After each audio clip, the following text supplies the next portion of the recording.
Un saludo enorme a todos los rincones del planeta. En este video vamos a continuar la lectura del libro Pep Guardiola, otra manera de ganar, la biografía, de Guillem Balaguer. Entonces, prosigamos.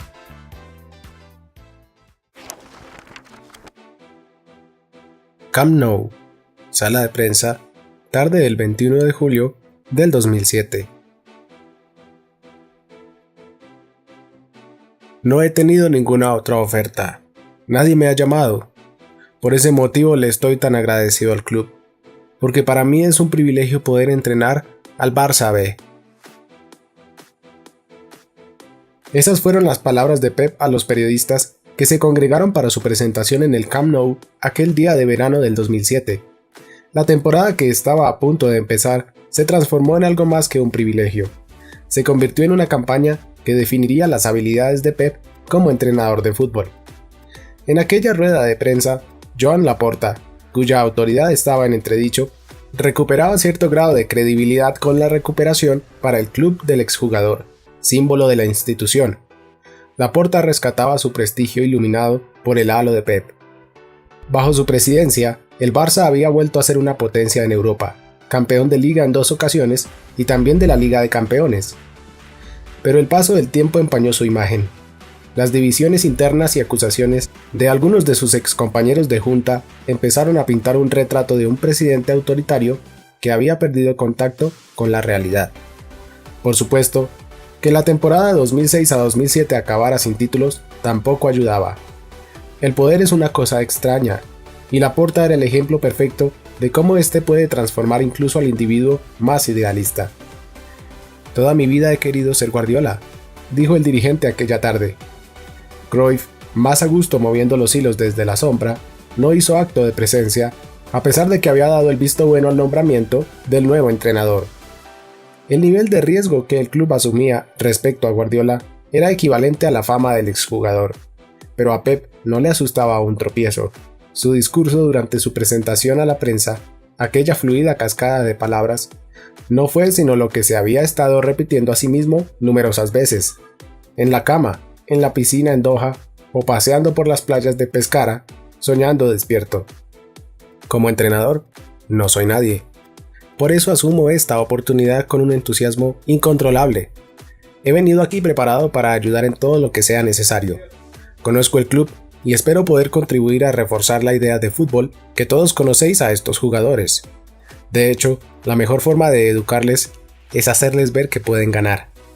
Espero que esta sensación de privilegio que me invade sea la misma que sientan todos en el equipo, dijo frente a una abarrotada sala de prensa.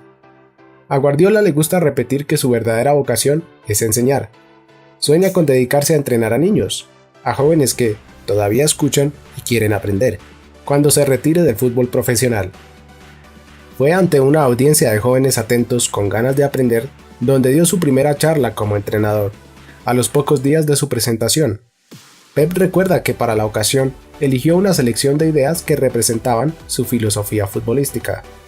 Les dijo que podía soportar que jugaran mal una y otra vez, pero que exigiría el 100% en el campo, en cada partido.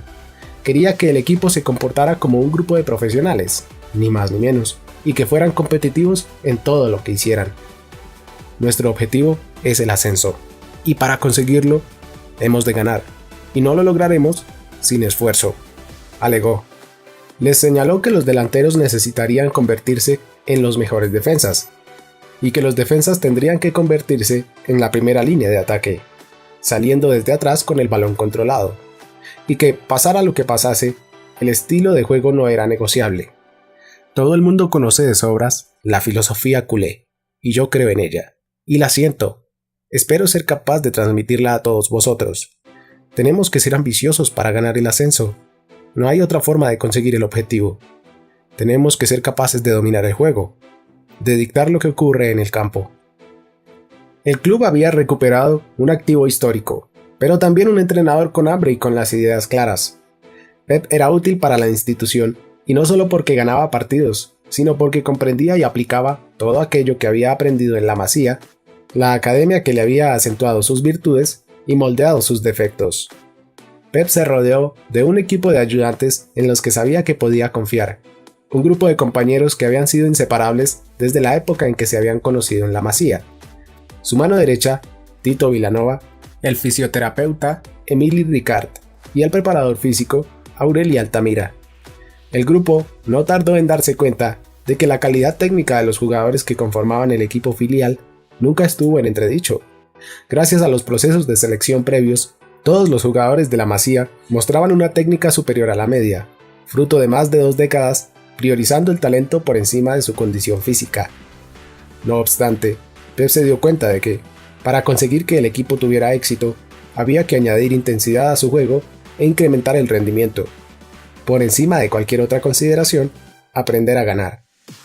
Inculcar un espíritu fieramente competitivo al equipo supuso un punto de inflexión en el fútbol formativo del Fútbol Club Barcelona. El descenso del filial a la tercera era sintomático de un club al que, pese a seguir una línea deportiva clara, últimamente le faltaba la capacidad de implementarla obteniendo resultados en sus categorías inferiores. Pep decidió desmantelar el equipo C del Barça, que jugaba en la tercera, para combinar jugadores de ambas plantillas, incluidos algunos de más de 21 años, durante un par de temporadas antes de ser vendidos, una decisión novedosa que rompía con la tradición de contar únicamente con futbolistas de menor edad. Era una medida que automáticamente subía el nivel del grupo. La mezcla de escuadras suponía una drástica reducción de personal, de 50 jugadores a solo 23. Así lo explica David Trueba. Pep quería encontrar equipos para los jugadores que estaba dejando marchar. Tuvo que reunirse con sus padres, contener lágrimas, romper sueños de infancia y vocaciones de unos chicos que pensaban que el fútbol era más importante que la vida misma, que habían dejado los estudios en un segundo plano porque eran muchachos que estaban llamados al éxito. Crear una escuadra era un trabajo de ladrillos y cemento, de institución y fortaleza, una labor sucia y desagradecida. De un día para otro, Pep tuvo que decidir si dejaba que un chaval llamado Pedro se marchara al Gabá o si se lo quedaba. Además, debía hacerlo deprisa, después de solo media docena de sesiones de entrenamiento. Una tarea arriesgada, que entrañaba, como en cada decisión de un entrenador, la posibilidad de equivocarse. No obstante, como queda dicho, iban a tratarse de sus propios errores. Guardiola introdujo inmediatamente una serie de hábitos, pautas de entreno, sistemas y metodologías adquiridas a lo largo de su propia experiencia con una amplia variedad de entrenadores. Prestaba particular atención a los detalles, comenta Trueba, desde el control de la dieta de los jugadores o el tiempo de descanso y de recuperación, hasta el análisis de los equipos rivales grabando sus partidos y recurriendo a sus ayudantes y al resto del equipo técnico para compilar informes detallados sobre encuentros. En tercera división. En ocasiones, si Guardiola consideraba que no disponía de suficiente información sobre un rival en particular, iba en persona a ver sus partidos. Se volvió tan exigente consigo mismo como lo era con los jugadores y con el resto del equipo técnico que trabajaba cada día con la plantilla. No obstante, insistía en explicar las razones de sus decisiones, parte del proceso de aprendizaje del futbolista. Era el primero en llegar y el último en marcharse. Trabajaba mañana y tarde en el campo de entrenamiento. Cualquier aspecto relacionado con el equipo tenía que estar bajo su control. Pedía informes diarios, así como actualizaciones del estado de toda la plantilla. No dejaba ningún cabo suelto. Y cuando era necesario, a pesar de que eso sucediera en contadas ocasiones, no tenía reparos en recordar a los que le rodeaban quién era el jefe. Mediodía del 6 de diciembre del 2007. El Barça B jugaba en el campo del Masnou y ganaba 2-0 al empezar la segunda parte. Sin embargo, el equipo dejó escapar esa ventaja y acabó empatando. El periodista Luis Martín describe en El País lo que pasó aquel día. Normalmente, Guardiola analiza los encuentros al día siguiente, pero aquella tarde hizo una excepción. La bronca fue monumental, recuerda uno de los jugadores. Cerró la puerta del vestuario y nos dijo que muchos de los que estábamos allí no merecíamos defender la camiseta con la que jugábamos, que esos colores representaban a mucha gente y muchos sentimientos. Estábamos aterrorizados. La bronca más grande tuvo que ver con una indiscreción, continúa Martín. En octubre, el diario Sport desveló una anécdota del vestuario. En una charla, Guardiola puso como ejemplo a los chavales del programa musical Operación Triunfo. Nos dijo que ellos tenían una oportunidad y se mataban por aprovecharla, que teníamos que hacer lo mismo. Más tarde, cuando vio sus palabras escritas en la prensa, se puso como una moto y dijo que divulgar las cosas que se decían en el vestuario era traicionar a los compañeros, explica otro jugador. En otra ocasión, Guardiola dejó a Marc Valiente, uno de los capitanes del equipo, en la grada, simplemente por haber salido del gimnasio 5 minutos antes de lo previsto. Según Luis Martín, Guardiola justificó su decisión, alegando simplemente: si no hay pesas, no hay partido. Esporádicamente, sus jugadores se unían al equipo de Ricard para convocatorias o sesiones de entrenamiento. No obstante, a pesar de su privilegiada posición, Guardiola no desistía en su empeño de hacer de ellos un equipo ejemplar. En el minuto 46 del tercer partido de la temporada, Guardiola retiró a Marc Crozas, exjugador del Glasgow Celtic. Según uno de los jugadores, Crozas recibió una dura reprimenda en el descanso por no correr. Tan pronto como perdió el balón en la segunda parte, el entrenador no dudó en sustituirle.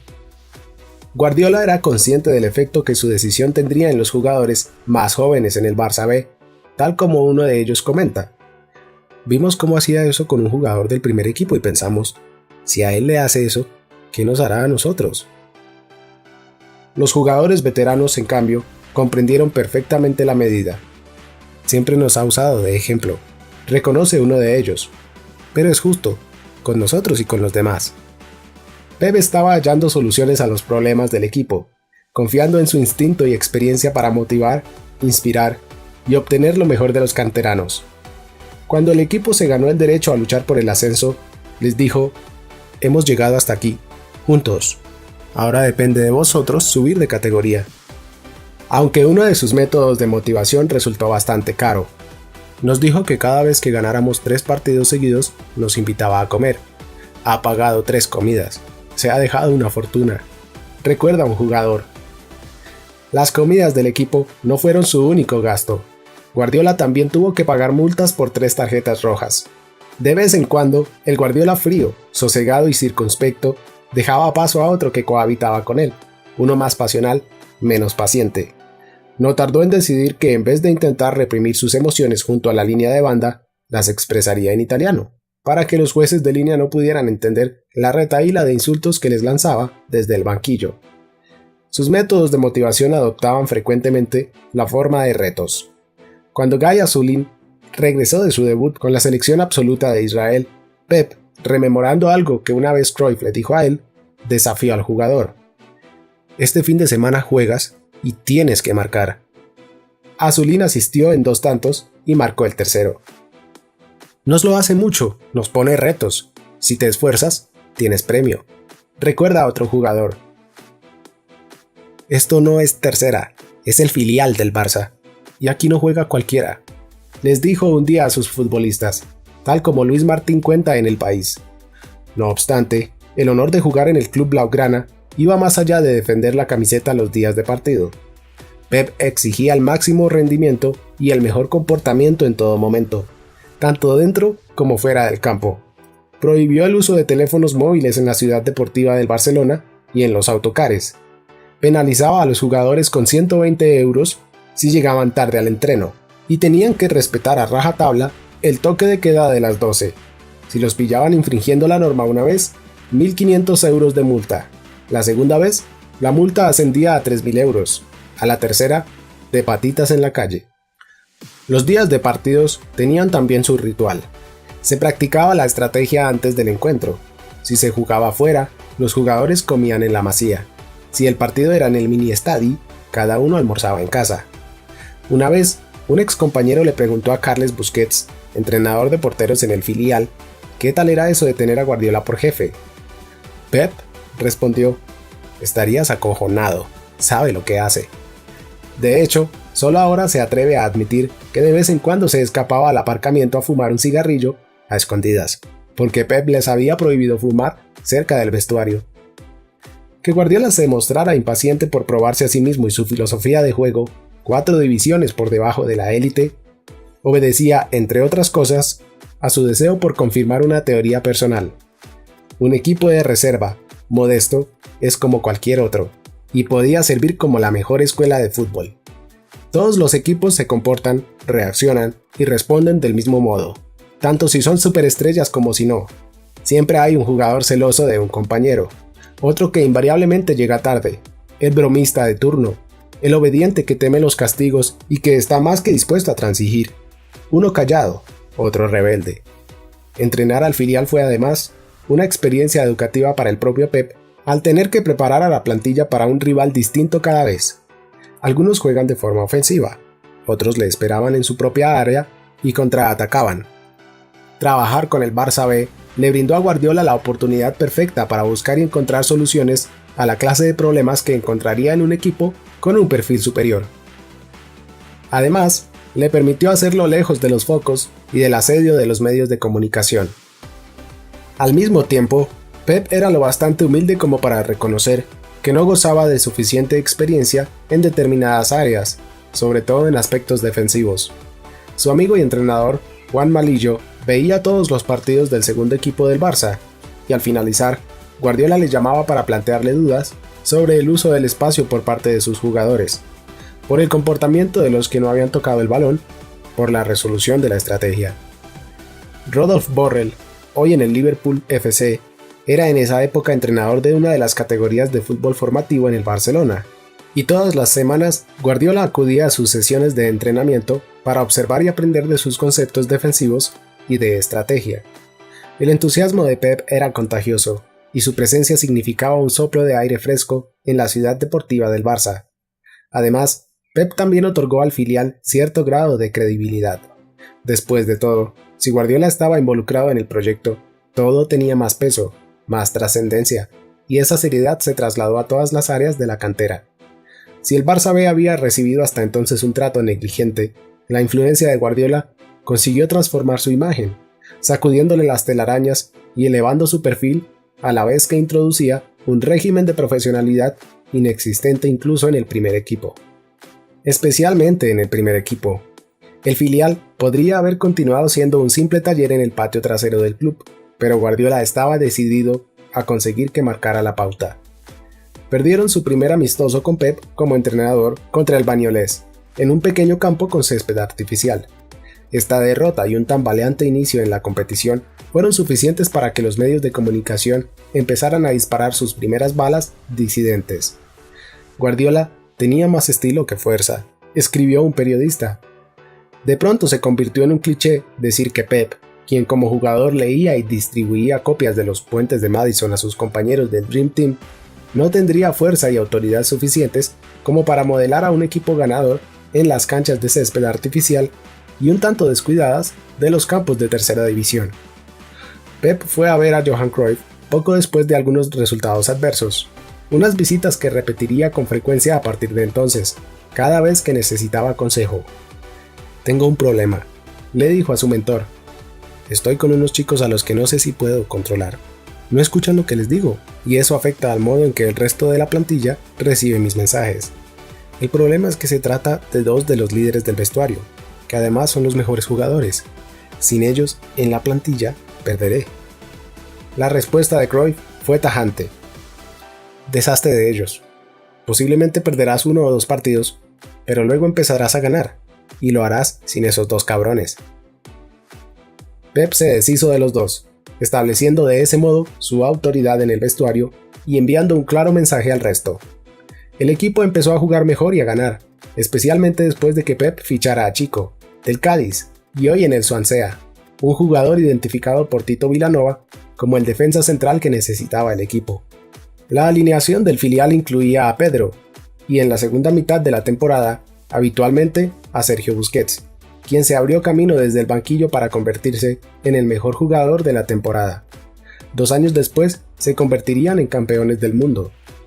Tziki Begiristain fue testigo de la progresión del Barça B de Pep a lo largo de la temporada. Siguió más partidos del equipo filial en el Mini Estadi que en sus 4 años anteriores como director deportivo en el club. Creía en Guardiola, y se percató de que estaba asistiendo a la aplicación de una serie de ingredientes futbolísticos que podían usarse fácilmente en el primer equipo. Variaciones en la formación, por ejemplo.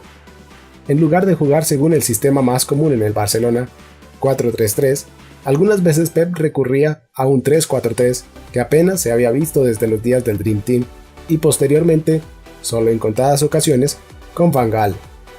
Otras veces, Pep jugaba con un falso 9.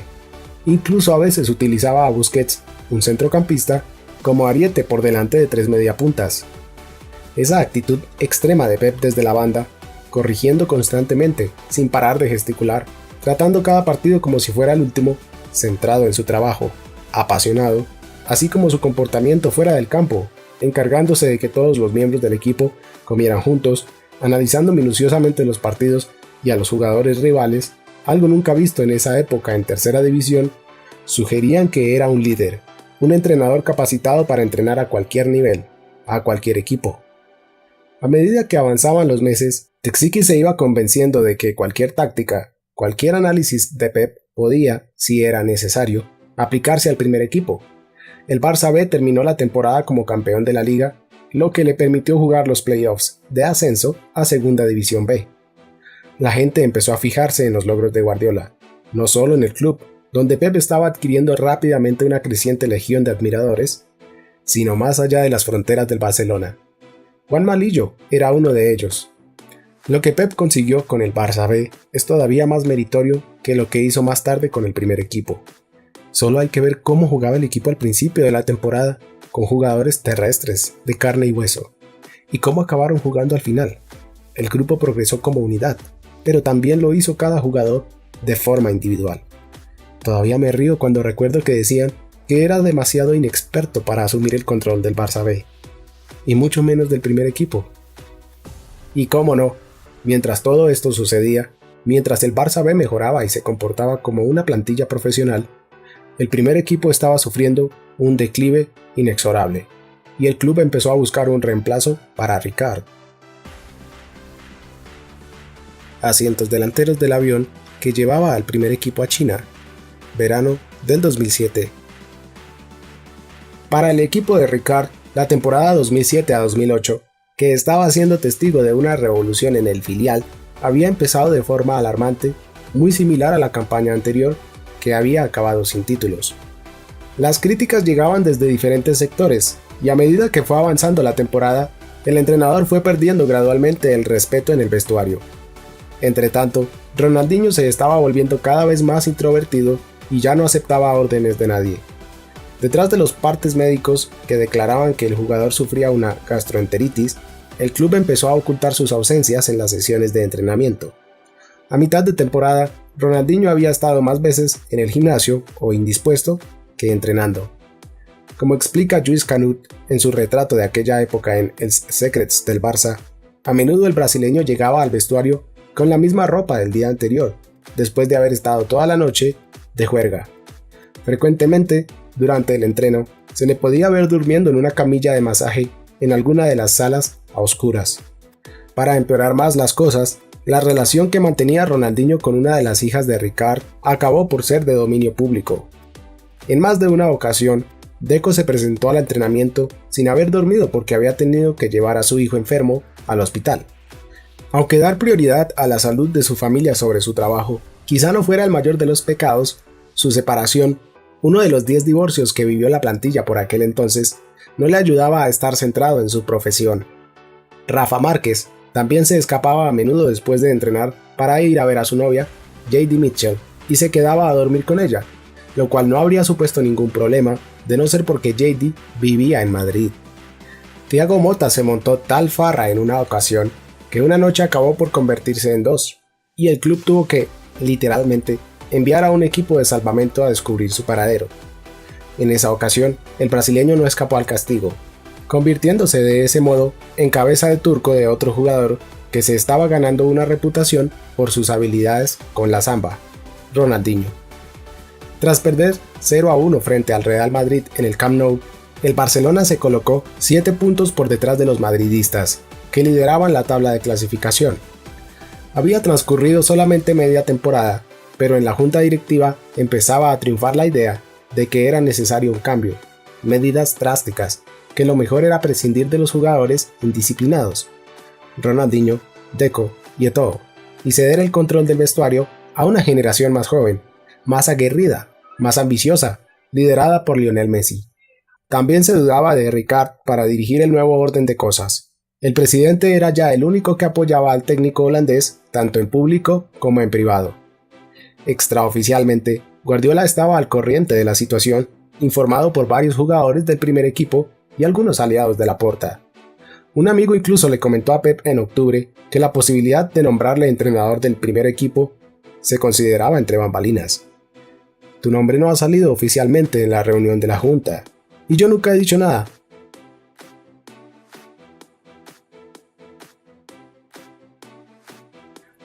A principios de noviembre, en una reunión, uno de los directivos mencionó por primera vez el nombre de Guardiola para reemplazar a Ricard, pero Txiki Begiristain no quería cambiar de entrenador con la temporada avanzada.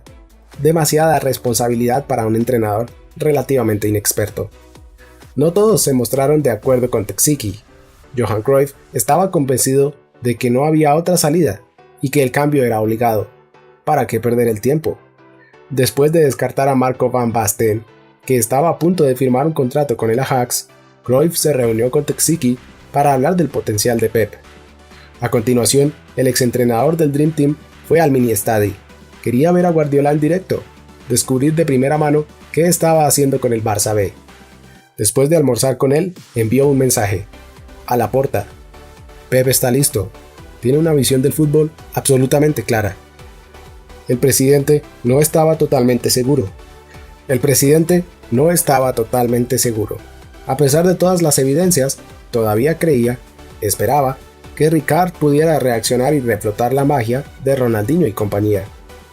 A medida que la indisciplina y la complacencia se volvían cada vez más intolerables para todo el mundo, ciertos directivos y un creciente contingente de la prensa empezaron a insistir en que solo había un hombre capaz de restablecer el orden en el Camp Nou. No se referían a Pep Guardiola, sino a José Mourinho. Alegaban que el técnico del Chelsea tenía la fuerte personalidad y el coraje necesarios para tomar las necesarias y dolorosas decisiones que necesitaba la plantilla. Si eso significaba un cambio en la filosofía de juego del club, se escribía, pues nada, adelante, en tiempos revueltos, medidas drásticas. Además, Mourinho siempre había soñado con regresar al Barcelona. El 27 de noviembre del 2007, el Barça empató 2-2 contra el Lyon y se clasificó para los octavos de final de la Liga de Campeones de manera poco convincente, cometiendo errores defensivos y regalando un penalti innecesario. Ricard, nervioso, fue expulsado por primera vez desde que iniciara su labor en el equipo azulgrana. Aquel día, los gestores deportivos tomaron una importante decisión. Ricard, a quien todavía le quedaba un año de contrato, tenía que irse. Laporta seguía dudando, pero, para no dejar cabos sueltos, Mark Ingla, el vicepresidente, y Txiki Begiristain trazaron un plan B. Ingla, empresario de éxito con experiencia en marketing, quería enfocar el proceso de selección del mismo modo que lo haría cualquier corporación importante que se propusiera contratar a un alto ejecutivo, utilizando criterios analíticos y metódicos, con una fase posterior de entrevistas antes de realizar el nombramiento. Se trataba de un enfoque novedoso en el mundo del fútbol español. Se trazó el perfil que debía tener el nuevo entrenador.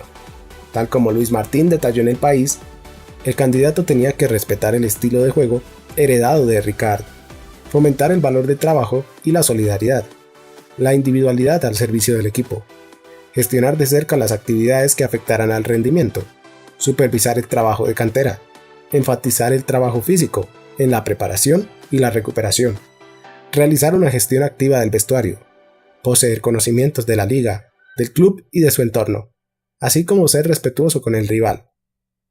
Además, el nuevo técnico del banquillo azulgrana debería sentir los colores del club y poseer un buen conocimiento de sus valores, su relevancia y su historia. Ingla y Begiristain redactaron una larga lista de candidatos potenciales. Manuel Pellegrini, Arsène Wenger y Michael Laudrup no superaron la primera criba. Al final, la lista quedó limitada a 3 nombres: Ernesto Valverde, entrenador del Español y exjugador del Barça, Pep Guardiola y José Mourinho. El nombre de Valverde pronto quedó descartado cuando fue evidente que muy pocos miembros de la junta pensaban brindarle su apoyo. Solo quedaban Guardiola y Mourinho.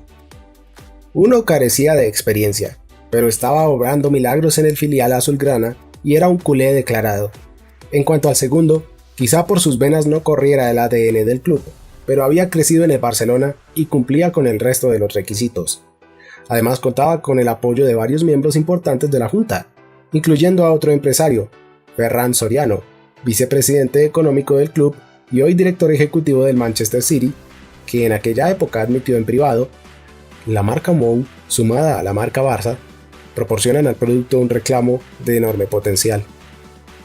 En enero de 2008, Mark Ingla y Txiki Begiristain insistieron en mantener una reunión con Mourinho y viajaron a Portugal para entrevistarse con él y su representante, Jorge Méndez, quien mantenía una buena relación con el club porque también representaba a Deco y Rafa Márquez. La reunión se llevó a cabo en una sucursal de un famoso banco de Lisboa, un local que sugirió Méndez para evitar cualquier atención indeseada.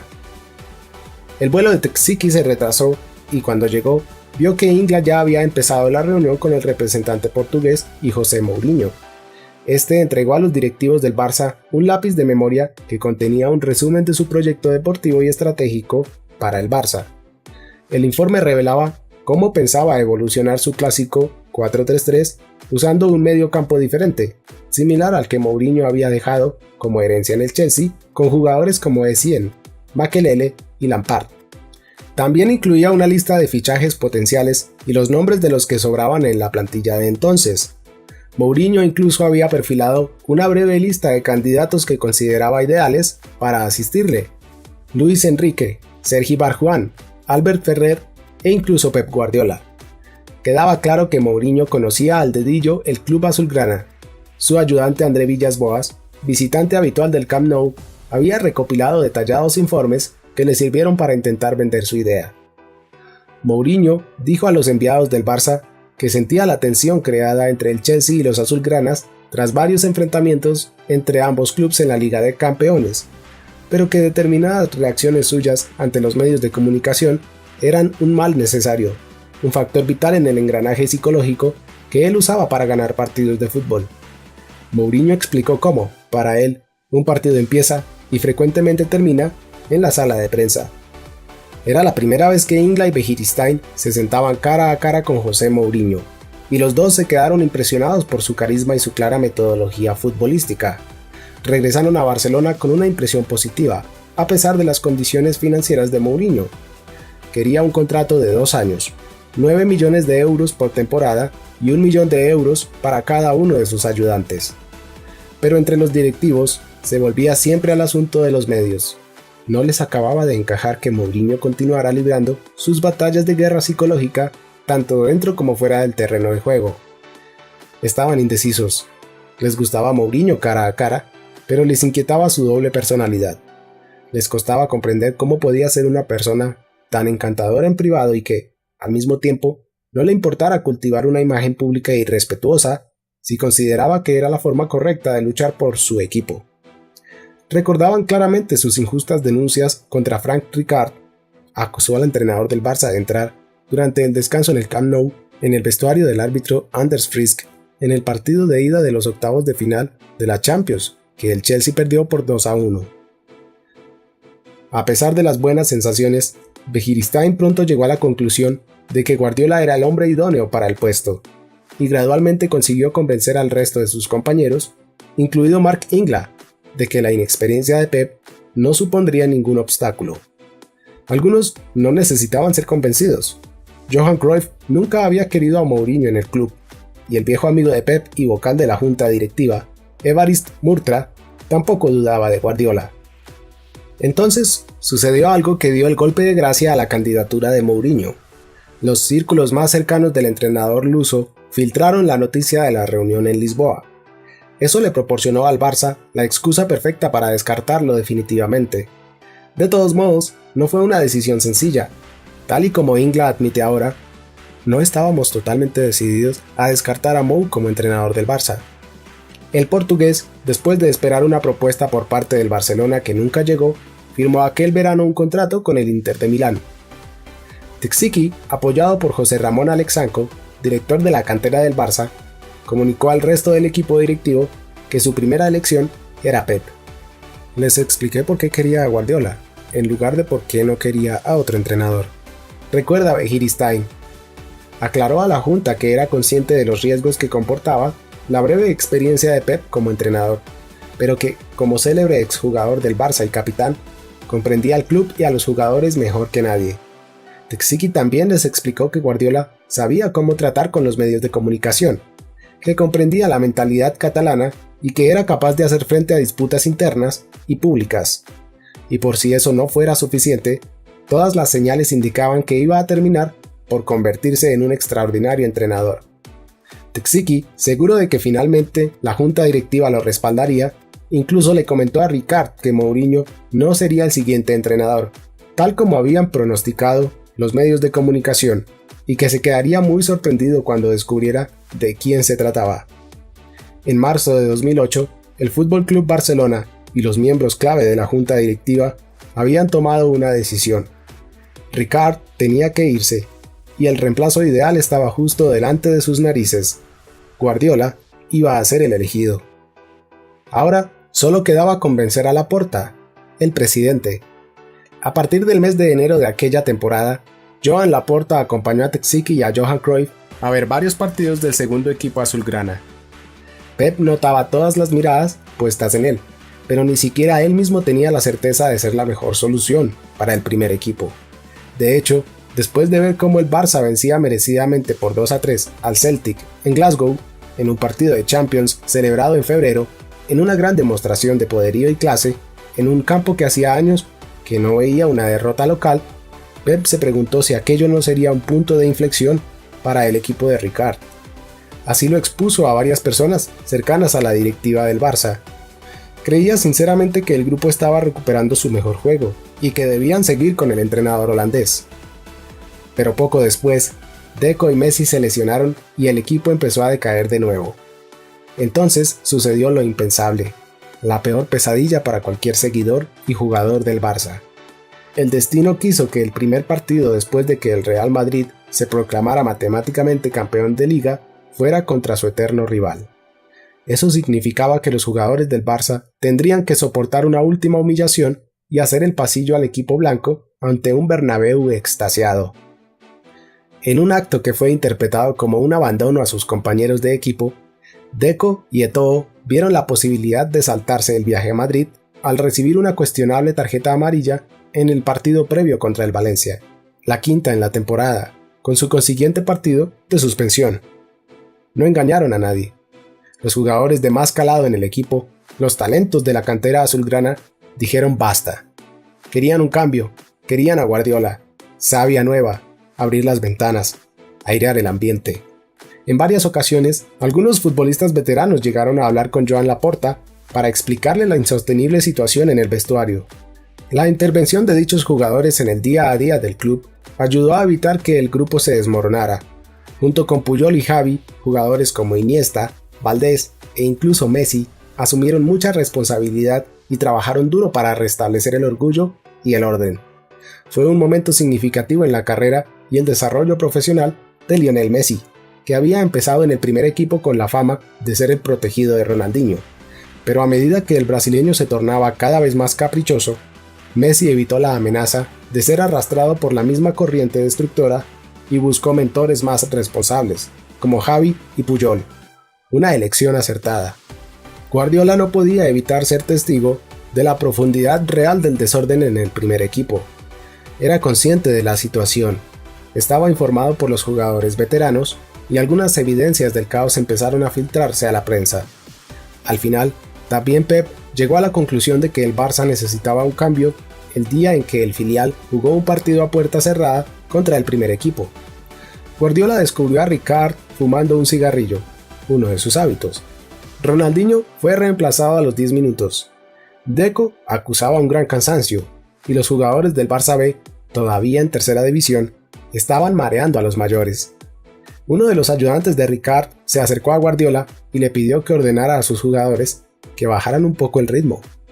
Pep había dudado de su preparación para dirigir el primer equipo, pero le quedó claro, tras esa sesión, que podía ayudar a enderezar el rumbo. Con el propio Guardiola finalmente a bordo, faltaba convencer al presidente.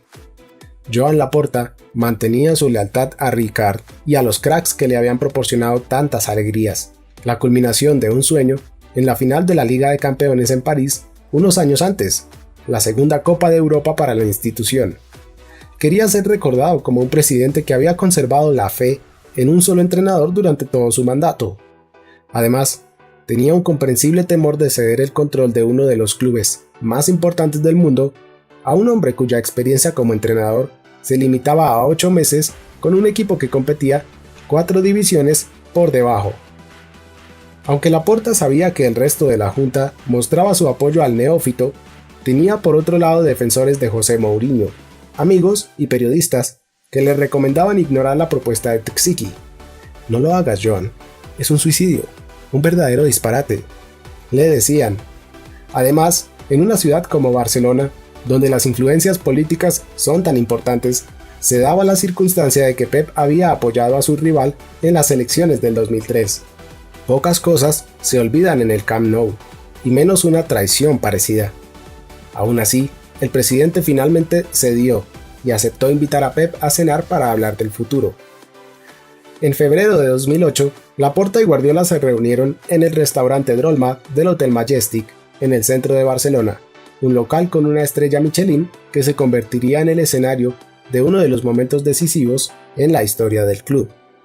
Después de que los dos hubieran dado cuenta de una botella y media de buen vino, Laporta finalmente se sintió listo para abordar el tema. Según el periodista deportivo Jordi Pons, experto en el Barça, la conversación discurrió así. En principio, si todo va bien, Frank Rijkaard seguirá dirigiendo el equipo, pero si no, hemos pensado en ti. Tú serías el sustituto, sugirió el presidente tanteando el terreno. Si Frank no sigue, reflexionó Pep en voz alta. Tal como están las cosas, Rijkaard seguirá si el equipo se clasifica para la final de la Copa de Europa, pero si se marcha, tú serás el entrenador del primer equipo, aclaró Laporta. No tendrás los cojones de hacerlo, espetó Guardiola, mirando a Joan a los ojos, convencido. Esas palabras se convertirían en el título de un fascinante recuento de la personalidad de Pep escrito por Jordi Pons. Pep recuerda que el vino que tomó esa noche pudo tener algo que ver con esa reacción. ¿Pero aceptarías o no? Pep le dispensó al presidente una de sus emblemáticas sonrisas pícaras, de esas que frecuentemente hemos visto en ruedas de prensa y que tiempo atrás sacaran a un chiquillo espigado de cualquier atolladero en una plaza de pueblo en San Pedro. Sí, respondió Pep, lo haría, y sabes que te ganaría la liga. Al día siguiente, la audacia de Pep estaba dando paso a un mar de dudas. Necesitaba desahogarse. Buscó a su ayudante, a su amigo. Si echan a Frank, quieren que me encargue del primer equipo. ¿Crees que estamos listos? Le dijo a Tito Vilanova. Su amigo no dudó en contestar. Tú estás más que preparado.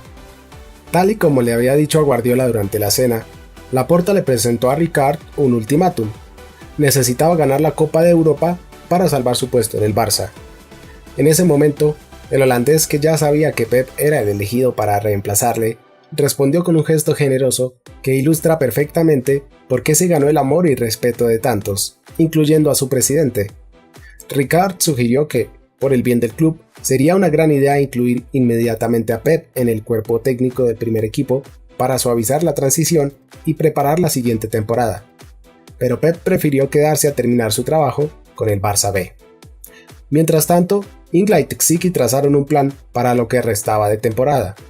Hablaron y consultaron simultáneamente a Rijkaard y Pep sobre futbolistas, altas y bajas, y sobre todo, necesitaban discutir con los dos la extensión de los cambios necesarios, de metodología, de dinámica de grupo, para recuperar el camino. El objetivo principal era profesionalizar el primer equipo, recuperar el hambre. Con el visto bueno de ambos entrenadores, se intensificaron las negociaciones por Seydou, Keita, Dani Alves, Alexander Lev, Gerard Piqué y Martín Cáceres. A la vez, la situación en el vestuario no mejoraba. Ronaldinho había desaparecido de la alineación y ya ni se le veía en el banquillo. Jugó su último partido con la camiseta del Barça ante el Villarreal en una derrota por 1-2, 2 meses antes del final de la segunda temporada, sin títulos. Una serie de lesiones sospechosas sirvieron para excusar las ausencias de Ronnie, y durante ese periodo se le veía con más frecuencia en la sala bikini que en el Camp Nou. El jugador brasileño también se perdió las semifinales de la Champions contra el Manchester United a finales de abril. El Barça no pudo pasar del empate a 0 en casa y más tarde, en Old Trafford, el gol de Paul Scholes dio la victoria al United por 1-0. El Barcelona caía en el penúltimo obstáculo. Inmediatamente después, en la sala de embarque del aeropuerto de Manchester, de vuelta a casa, la inminente marcha de Frank Rijkaard era ya un hecho. En una punta de la sala estaba Laporta, visiblemente preocupado y enzarzado en una encendida discusión con Ingla y Begiristain, y justo al otro lado estaba el entrenador holandés, solo. 5 días más tarde, la junta directiva decidió, formalmente, nombrar a Pep Guardiola nuevo técnico del Fútbol Club Barcelona. Era la primera vez que un chaval de la Masía, que había pasado por todas las categorías del fútbol formativo, se iba a hacer cargo del primer equipo. El 6 de mayo, Laporta le pidió a Evariste Murtra, amigo de Pep y director del club, que lo acompañara a la clínica de Exeus para felicitar a Guardiola por el nacimiento de su tercera hija, Valentina. Fue allí donde le comunicó que sería el próximo entrenador del Barça. Cristina, la esposa de Pep, mostró su preocupación. Era inevitable, no había olvidado la dureza de la marcha como futbolista, el dolor. Pep la tranquilizó. Saldrá bien, ya lo verás, todo saldrá bien. Pep, en su línea, no le contó a nadie la promoción, ni tan solo avisó a sus padres de que estaba a punto de haber cumplido su sueño hasta poco antes de que Laporta hiciera el anuncio oficial. 2 días después. El día en que el acuerdo sea definitivo, serás el primero en enterarte, le dijo Pep a Valenti, quien, como el resto de culés, había oído rumores. Mientras tanto, preocúpate solo por el Barça B.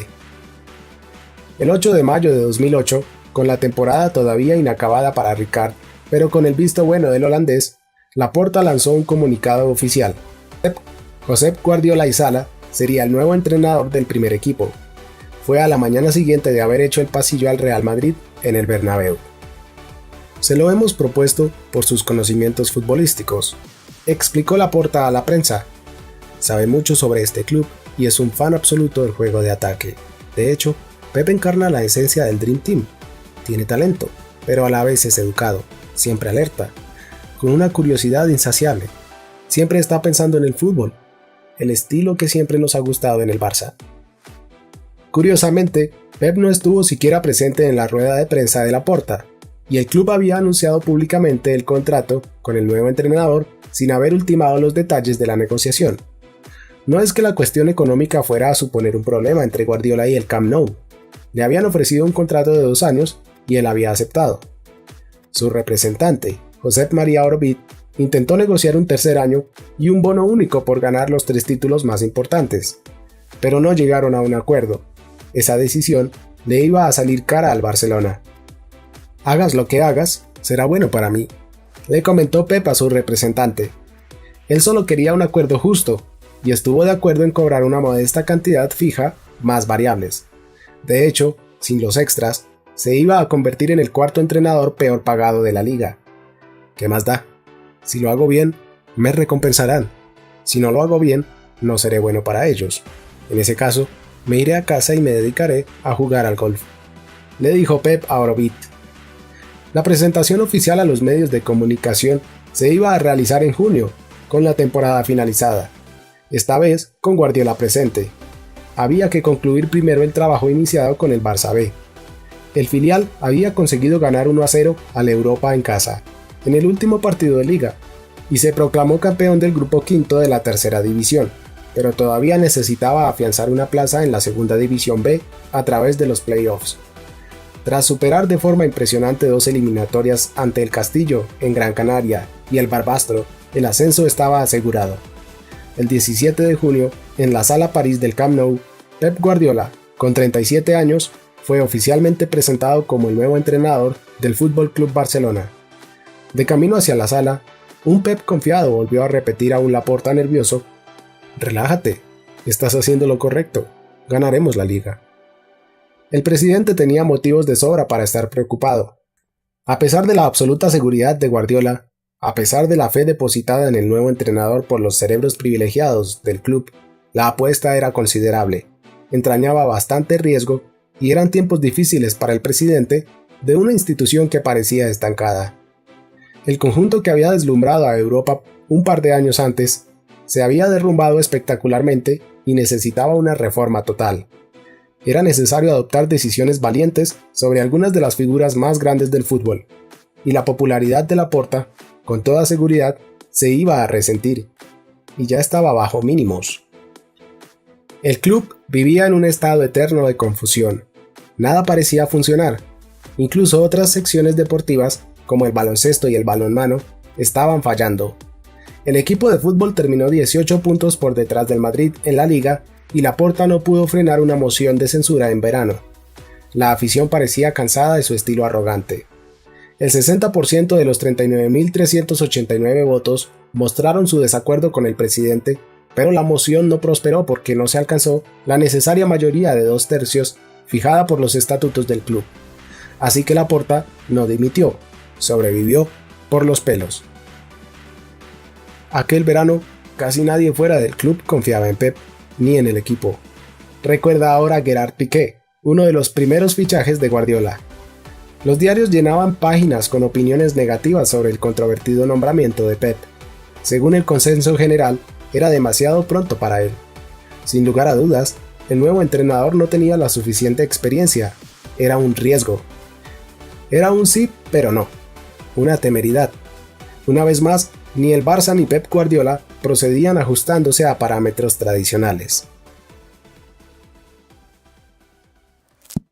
Y hasta aquí este video. Si te ha gustado, dale me gusta, comparte con tus amigos o deja un comentario. Si quieres más, suscríbete. Adiós.